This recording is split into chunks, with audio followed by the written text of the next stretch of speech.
Untuk saat ini kami akan melakukan presentasi mengenai beberapa request daripada Komisi 10. Kita akan mulai dulu dari topik yang paling penting, yaitu seleksi guru P3K. Untuk itu izinkan saya mempersilakan Mas Iwan, Dirjen GTK, untuk melakukan paparannya. Terima kasih. Terima kasih Mas Menteri. Assalamualaikum warahmatullahi wabarakatuh. Selamat siang, salam sejahtera semuanya, pimpinan dan anggota Komisi 10 yang saya muliakan. Izinkan saya untuk mempresentasikan terkait dengan perkembangan terkini seleksi ASN P3K. Boleh ke slide berikutnya, slide yang pertama.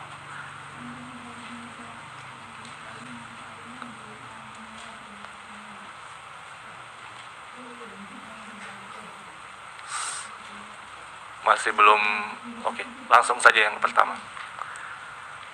Oke. Pimpinan dan anggota Komisi 10 yang saya hormati, di sini kita bisa melihat bahwa di halaman ini adalah ringkasan dari hasil seleksi ASN P3K tahap 1 dan tahap 2 di tahun 2021, di mana sebanyak 293.860 guru telah lulus seleksi, dan ini artinya mengisi 58% dari formasi ASN P3K yang diajukan di tahun 2021 oleh pemerintah daerah. Total formasi yang disediakan 1 juta lebih, tapi yang diajukan oleh daerah 506.000 sekian, dan 293.000 ini, itu yang kotak yang warna hijau, itu adalah 58%. Sedangkan masih ada tersisa 212.392 formasi yang masih kosong, di mana 117.000 formasi itu yang sama sekali belum ada pelamarnya. Jadi ini kira-kira gambaran umum dari hasil seleksi ASN P3K tahap 1 dan tahap 2 di tahun lalu. Nah, yang juga penting angka di sini adalah kotak yang berwarna kuning, di mana ada 193.954 guru yang telah lulus passing grade, namun belum mendapat formasi. Ini menjadi catatan yang sangat penting buat kita untuk kita perjuangkan supaya mereka mendapat formasi tanpa harus melalui tes lagi.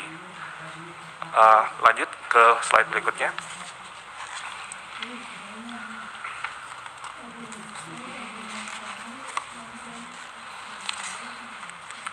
Oke, di sini sebenarnya dalam beberapa slide yang akan saya sampaikan di sini, perkembangan hasil pembelian nomor induk P3K pada guru-guru yang telah lulus tahap 1 tahap 2, memang mayoritas daerah masih belum menyelesaikan tahap 1 dan tahap 2. Tapi ada beberapa daerah, di sini mungkin bisa dilihat perinciannya per daerah, per kabupaten kota, ada yang telah menyelesaikan tahap 1 tahap 2, ada yang menyelesaikan tahap 1 saja, ada yang masih belum dua-duanya. Kira-kira mungkin nanti Bapak Ibu bisa melihat rinciannya secara terpisah. Namun saya boleh loncat ke slide nomor 15, yaitu rekap dari semuanya. Nomor 15.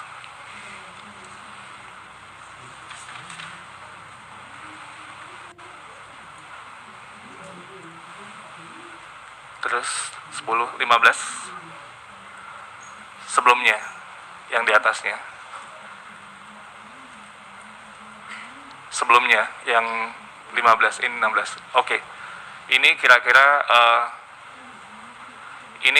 rekap dari hasil yang Pemda yang telah menyelesaikan nomor induk P3K sejauh ini. Angkanya ini per data 23 Maret 2022, kemarin kami juga rapat RDP untuk Panja GTK 2002 ASN P3K untuk 2022, di mana BKN telah memberikan update sekitar 40%-an sekarang yang sudah mendapatkan nomor induk P3K ini.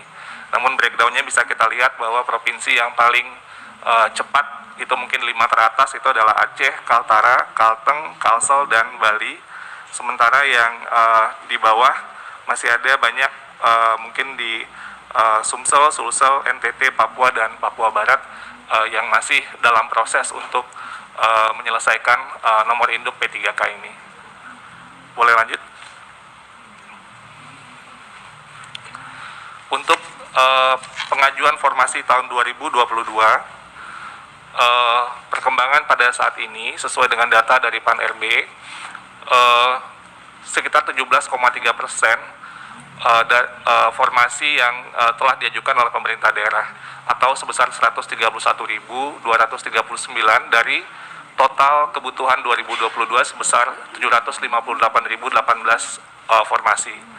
Formasi 758.000 sekian itu kita hitung sudah termasuk guru agama, guru seni budaya termasuk muatan lokal, bahasa daerah dan kesenian, guru PJOK dan guru kelas TK, di mana masih jumlah yang diajukan masih lebih kecil daripada total perhitungan kebutuhan atau formasi yang disediakan oleh pemerintah pusat.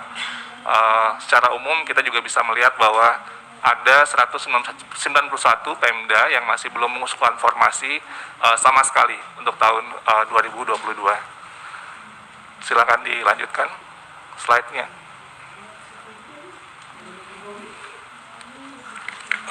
Ini daftar Pemdanya yang mungkin nanti bisa didalami atau dicermati. Kita lanjut saja ke slide nomor 21.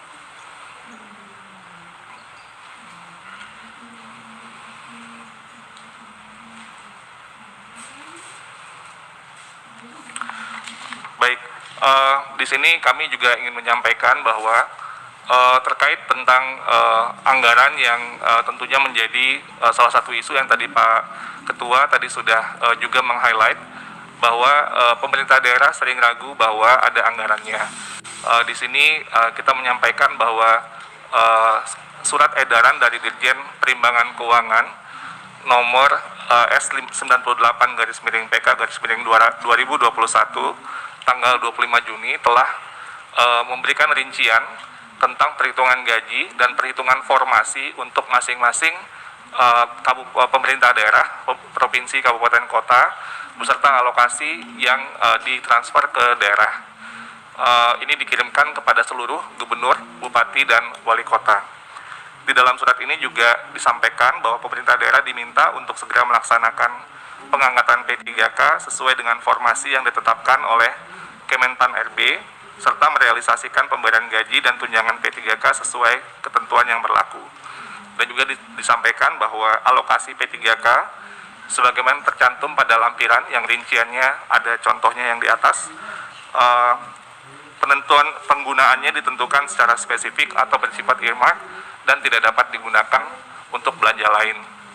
Untuk tahun 2022, Kementerian Keuangan melalui surat edaran Dirjen Perimbangan Keuangan nomor S204/PK/2021 pada tanggal 13 September juga telah memberitahukan kepada seluruh gubernur, bupati, dan wali kota tentang perhitungan anggaran P3K guru dalam dana alokasi umum tahun 2022, di mana yang juga salah satu highlight dalam surat edaran ini adalah perhitungan yang dilakukan itu sebesar 14 bulan gaji termasuk tunjangan hari raya dan gaji ke-13. Untuk yang telah lulus di tahun 2021.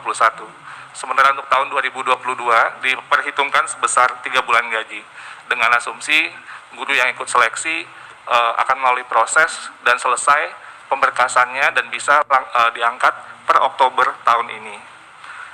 Juga ditegaskan bahwa alokasi dana yang telah diperhitungkan dalam DAU 2021 dan DAU 2022 untuk P3K guru merupakan dana yang penggunaannya adalah secara spesifik atau bersifat earmark, tidak dapat digunakan untuk belanja lain. Terkait tadi pertanyaan Pak Ketua, DAK fisik dan DAU, pada kemarin Kemenkeu sudah menjelaskan juga bahwa kalau DAK fisik itu penggunaannya lebih spesifik, sementara untuk belanja rutin seperti belanja pegawai, itu mekanismenya memang harus dengan DAU. Itu jawaban dari Kemenkeu terkait pertanyaan Pak Ketua kemarin. Saya lanjut saja mungkin ke halaman 24. Ini terkait koordinasi. Tentunya dalam berbagai, baik itu kami ke lapangan di berbagai kunker, termasuk kemarin kami mendapat kesempatan untuk juga menemani Komisi 10 untuk kunker ke daerah, maupun dari Pemda yang juga datang kepada kami. itu untuk menjelaskan tentang berbagai macam permasalahan dan aspirasi dari Pemda terkait dengan gurunya, formasi dan kondisi keuangan dalam pelaksanaan kebijakan ini, dan ini juga terus kita lakukan sampai saat ini. Selanjutnya di halaman berikutnya, koordinasi dengan kementerian lain itu terus kita lakukan, termasuk untuk tahun 2022 ini, di mana kami di Panselnas itu bersama-sama dengan Kemenpan RB sebagai pembuat kebijakan umumnya, dengan BKN dan juga dengan BPKP dan BSSN beserta Kemenkyu dan Kemendagri itu melakukan evaluasi untuk hasil atau proses seleksi tahun 2021 untuk menuju perubahan mekanisme yang mudah-mudahan bisa lebih baik lagi di tahun 2022 ini. Kira-kira ringkasan dari arah perubahan itu bisa kami jelaskan di slide berikutnya, yaitu rekrutmen guru P3K tahun 2022 di slide berikutnya akan mengutamakan guru yang telah lulus passing grade di tahun 2021. Di mana di sini akan ada peraturan Menteri Pan RB yang akan disempurnakan dengan menggabungkan sisa formasi 2021 dengan formasi baru 2022. Jadi ini akan kita gabungkan sehingga formasinya akan jadi lebih besar. Tentunya selain itu adalah peningkatan jumlah formasi ini kita mempertimbangkan penetapan formasi dilakukan oleh pemerintah pusat, sehingga penghitungan dan penetapan yang langsung dilakukan dari pemerintah pusat akan bisa membuat proses lebih efisien dan efektif lagi. Kira-kira total yang formasi yang tersedia sebesar 970.410 formasi. Dan juga yang menjadi catatan adalah untuk mencegah terjadinya pergeseran guru-guru di sekolah induk, dan spiritnya adalah untuk mempercepat penuntasan pemenuhan 1 juta guru P3K. Saya rasa demikian yang bisa saya berikan untuk progres ASN P3K. Saya kembalikan lagi kepada Mas Menteri. Assalamualaikum warahmatullahi wabarakatuh. Terima kasih Mas Iwan. Jadi mungkin untuk menekankan saja perubahan terpenting yang sedang diperjuangkan dan insya Allah akan terjadi adalah satu, untuk memprioritaskan semua yang lulus passing grade dulu dalam posisi mereka masing-masing, meminimalisir perpindahan antara sekolah, dan yang kedua adalah untuk bisa pemerintah pusat bisa mengajukan formasi yang akan menghilangkan semua permasalahan yang ada dihadapi sekarang ya. Tapi secara regulasi tadi peraturan sudah dengan pagu di setiap DAU harusnya sudah jelas, tetapi kami mengantisipasi agar tidak kita mengalami isu-isu seperti ini lagi, kita sederhanakan saja prosesnya, dan ini yang sedang kami lakukan bersama dengan Pan RB gitu. Jadi harapannya ke depannya guru-guru mutasinya diminimalisir, guru-guru yang lulus passing grade mendapat prioritas, mereka nggak ketinggalan padahal mereka sudah passing grade, dan isu dengan formasi di daerah itu bisa didukung dari pusat pemilihan atau penentuan formasinya. Jadi ini akan punya dampak yang sangat besar. Jadi mohon doa restu nih dari Komisi 10 bahwa ini bisa terjadi dan sukses, sehingga ini akan kedepannya menyelesaikan target kita dengan cara yang jauh lebih cepat.